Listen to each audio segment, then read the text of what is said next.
歡迎收睇加持經濟學，我係伍俊瑜大魚。一張嚟自巴西桑托斯港嘅大豆報價，震動咗全球嘅農產品市場啊！巴西大豆對華出口價格由年初暴漲咗79%啊，創咗7年以嚟嘅新高。面對住呢一個局面，中國買家集體暫停採購12月同埋出年1月船期嘅巴西大豆。呢一場看似普通嘅貿易博弈，背後係中國喺全球大豆貿易格局當中一場靜悄悄嘅供應鏈革命。官方數據就顯示，2024年中國嚟自美國進口大豆總額咧係達到126億美元，呢個規模係美國對華牛肉出口額嘅8倍，更加超過美國對華飛機及零部件116億美元嘅出口總額。然而，自2025年5月底，美國豆農咧就發現啦，佢哋最大嘅客戶中國買家咧，突然之間從市場上邊消失咗啊！英國經濟學人雜誌就指出，查閱美國自1998年以嚟嘅官方記錄，呢個係近30年以嚟首次出現中國未採購任何一批美國大豆嘅情況。隨住北美大豆收割期嘅臨近，中美已經係進行咗4輪嘅貿易談判，仍然未能夠取得突破，行業焦慮持續蔓延。呢一場由貿易摩擦引發嘅採購停滯，唔單止衝擊住美國農業嘅地帶，更加喺全球大豆格局當中咧係掀起咗巨浪啊！隨住收割期嘅逼近，特朗普政府面臨嘅壓力亦都與日俱增。如何去打破僵局，挽回中國市場，已經成為咗華盛頓必須要面對嘅嚴峻考驗。巴西大豆價格飆升嘅背後係天氣、供應結構同埋貿易格局多重因素嘅共同作用啊！2025年10月上旬，巴西北部主產區馬托格羅索州咧就持續降雨，引發起市場對於新季產量可能會下降5到8% 嘅擔憂。由於巴西新季大豆咧要等到出年嘅1月底先至能夠集中裝船，短期供應緊張就為部分嘅出口商咧創造咗提價嘅空間。中國進口格局嘅結構性變化亦都進一步強化咗巴西方面嘅定價底氣。2025年1到9月，中國從巴西進口大豆佔比已經攀升去到80%啊！成為咗呢一個絕對主導地位。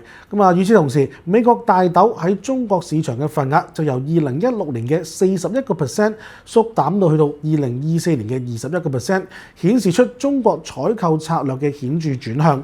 面對住價格異常波動，中國展現出充分嘅戰略定力。2025年10月17號，中國大豆產業協會確認，內地買家咧尚未採購今年12月到出年1月船期嘅巴西大豆，顯示出暫不追漲嘅明確態度。呢個嘅底氣背後咧係中國充足嘅大豆儲備，中儲糧4500萬噸大豆儲備，足以滿足全國3個幾月嘅消費需求。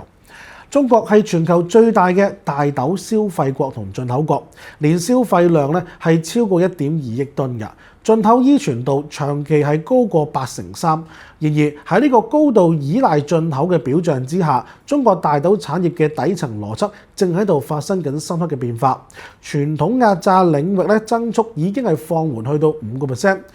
而以功能性大豆蛋白、植物基食品為代表嘅高附加值賽道咧，正係以每年15% 嘅速度快速咁增長。中國作為大豆嘅起源國，種植歷史可以追溯至黃帝時期。世界上絕大多數嘅大豆品種，直接或者間接，其實都係引種自我哋中國㗎。直至第2次世界大戰之前，中國仍然係全球最大嘅大豆生產國，產量佔約呢個世界上嘅總產量咧係90%㗎。不過咧，去到呢個1996年咧就出現咗轉折，中國首次成為大豆淨進口國。之後，大豆進口規模持續攀升，2000年進口量突破1000萬噸。特別係2001年中國加入 WTO 並且取消咗大豆進口配額管理之後，進口增速咧就進一步加快。去到2020年，中國大豆進口量首次突破1億噸啊！創下咗1.003億噸嘅歷史紀錄。伴隨住進口量增長嘅就係價格快速咁上漲啊！2021年大豆進口均價達到3585元一噸，咁啊較上一年度嘅上漲咗31.1%。2022年咧進一步攀升去到4485元一噸啊，咁啊再次創下咗歷史嘅新高。持續走高嘅進口成本令到國內相關嘅企業承受巨大嘅壓力。當前中國調整大豆貿易策略背後咧，其實有兩個嘅原因推動㗎。一方面係國內餐飲消費收縮，導致到油脂咧嘅供應過剩。咁啊，與此同時，國際生物柴油產業興起，亦都拉動咗對呢個豆嘅豆油嘅需求。咁啊，形成咗咧內外價格差。咁另一方面，中美貿易關係持續緊張，促使中國必須要未雨綢繆，降低呢個供應鏈嘅風險。喺呢個背景底下，中國正係通過出口豆油、進口豆粕嘅新模式，實現供需再平衡。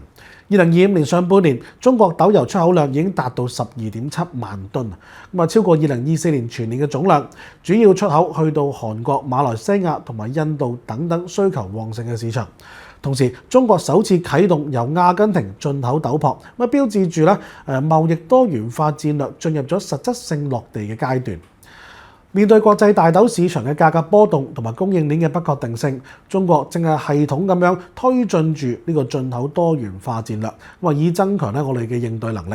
2025年美國大豆豐收嘅季節開啟咗之後，中國嘅買家集體默言咧，其實並非偶然㗎，而係咧我哋結構更加自主、更加靈活大豆供應體系咧係有意之舉啊！咁啊，中國咧已經係逐步咁樣將採購重心轉向南美。2025年同巴西、阿根廷等等嘅主要產國咧合作進一步咁深化，一筆高達1200萬噸嘅採購大單就落咗訂，咁啊有效咁樣去穩定住國內嘅供應預期。與此同時，伴隨住中國參與建設嘅南美物流同埋港口基礎設施，亦都陸續咁樣投用，大豆海運效率顯著咁提升。咁啊，到港口嘅時間咧就縮短去到15% 以上。咁啊，綜合物流成本下降8到10%，供應鏈嘅韌性咧亦都得到實質性嘅增強。喺呢個過程當中，進口來源結構亦都發生咗深刻嘅變化。2008年，巴西首次超越美國，成為中國最大嘅大豆進口來源國。之後優勢就持續擴大。2024年，中國由巴西進口大豆7465萬噸，佔咗總嘅進口量咧係1/7，而美國份額已經降到21%，較2016年咧係幾乎係腰斬㗎。阿根廷亦都喺政策上面刺激底下，就形成咗一個關鍵嘅變量。講緊嘅就係2025年9月咧，佢哋取消咗大豆出口稅之後，中國企業喺48小時內咧就採購咗130萬噸，咁啊相當於2024年咧自呢個阿根廷進口總量嘅30%以上。而如今中國咧已經形成咗巴西主力、阿根廷補充、美國做後備嘅呢個進口組合。巴西作為核心嘅供應方，2025年頭9個月對華出口咧就佔咗佢哋總出口79.9%。阿根廷亦都憑藉住佢哋價格同埋政策嘅靈活性，承擔咗調豐補缺嘅角色。美國大豆咧就退居為咧價格合適或者係貿易環境改善嘅時候選擇性咁樣採購。咁啊呢一個主力加補充加備選嘅呢個咁嘅體系咧，從根本上就改變咗以往對單一國家嘅過度依賴啦。喺拓展國際來源嘅同時，中國亦都持續推進大豆振興計劃，通過品種改良、技術推廣同埋政策扶持，推動國產大豆自給率喺5年內提升6個百分點。國家糧食儲備體系則咧就發揮咗呢個儲水池嘅功能，咁啊通過咧動態咁輪換平抑呢一個嘅價格波動，進一步咁樣去增強喺國際市場上面嘅議價能力。而面對住中國嘅採購策略轉變，美國農業界咧亦都積極咁調整啊，咁啊包括開拓埃及同埋歐盟等等新興市場，咁啊提升國內豆粕加工比例，並且咧倚賴住呢一個嘅農業部補貼同埋咧倉存嚟到去支持咧去緩解佢哋嘅出口壓力。咁啊然而全球大豆貿易格局嘅重構已經形成咗趨勢，中國所推動嘅多元佈局正喺度咧深刻咁樣改寫住原有以北美為中心嘅供應鏈邏輯。中國大豆產業鏈咧涵蓋咗上游嘅種植、中游、加工同埋下游銷售3大環節，正係經歷住一場咧提升自給率同埋附加值為核心嘅深刻變革。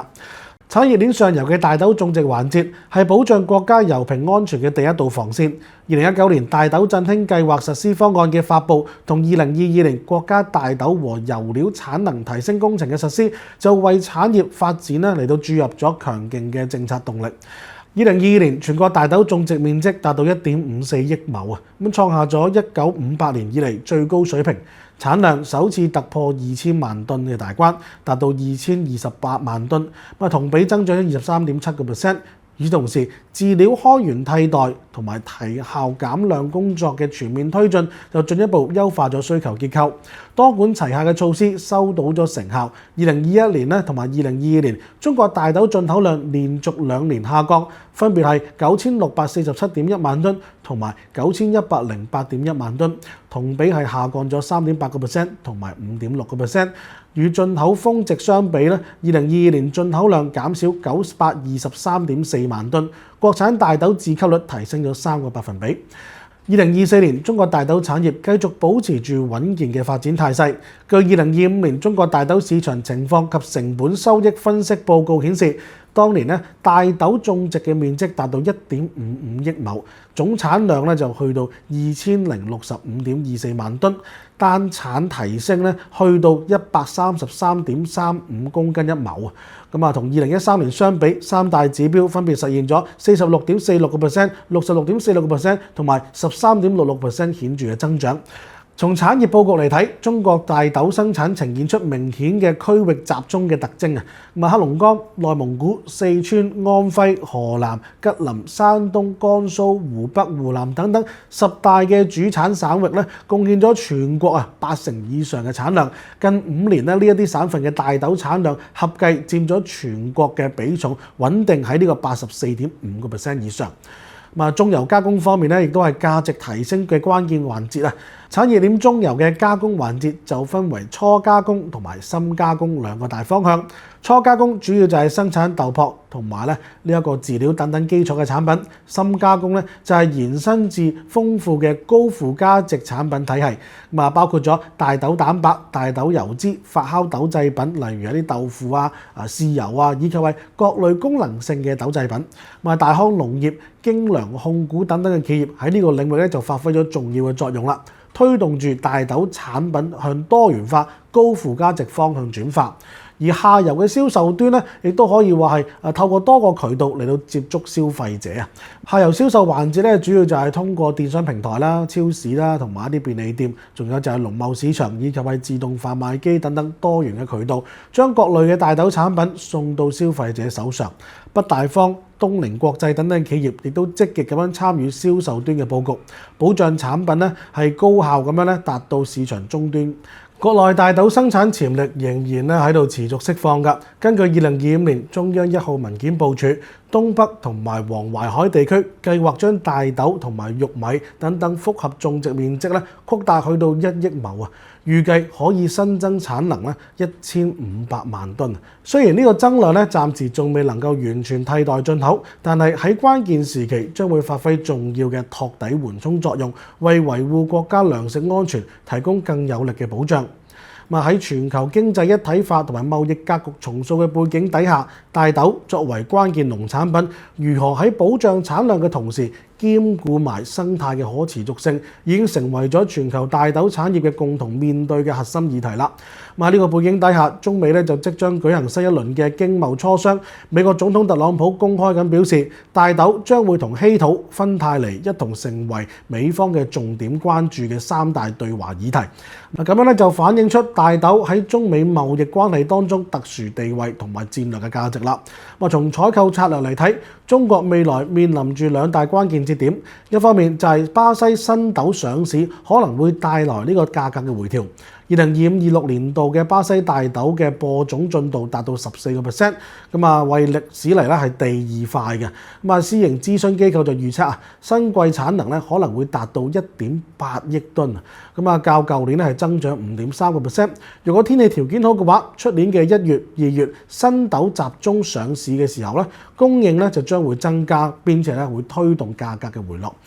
另一方面，中美貿易談判若果取得突破嘅話，可能會重啟對美國大豆嘅採購。業內人士分析，如果雙方喺貿易問題上面達成共識嘅話，咁中國對美國大豆嘅進口限制可能會放寬。目前美國倉庫積壓嘅大豆已經超過2000萬噸嘅啦，價格係處於10年嚟嘅低位。美國農主而家基本上係迫不及待咁樣希望重返中國嘅市場。一旦中國重新開放對美國大豆嘅採購，將會有效制衡巴西嘅豆價，增強中國喺國際市場嘅議價能力。放眼全球大豆貿易棋盤，中國嘅每一步都牽動全局，由黑龍江嘅農田去到巴西嘅平原，從呢一個嘅巴西港口去到中國嘅戰略嘅儲存庫，大豆呢一條產業鏈承載住糧食安全、農民嘅生計同埋國家利益多元嘅平衡。中國大豆產業正喺度全產業鏈咁升級，喺呢一個咁嘅道路上面穩步咁前行。呢一條路注定係艱難嘅，但係正所謂正確而有意義嘅事，即使係艱難都要做，越艱難就越要做。呢度係加持經濟學，我係伍俊瑜大魚，我哋下一集再見。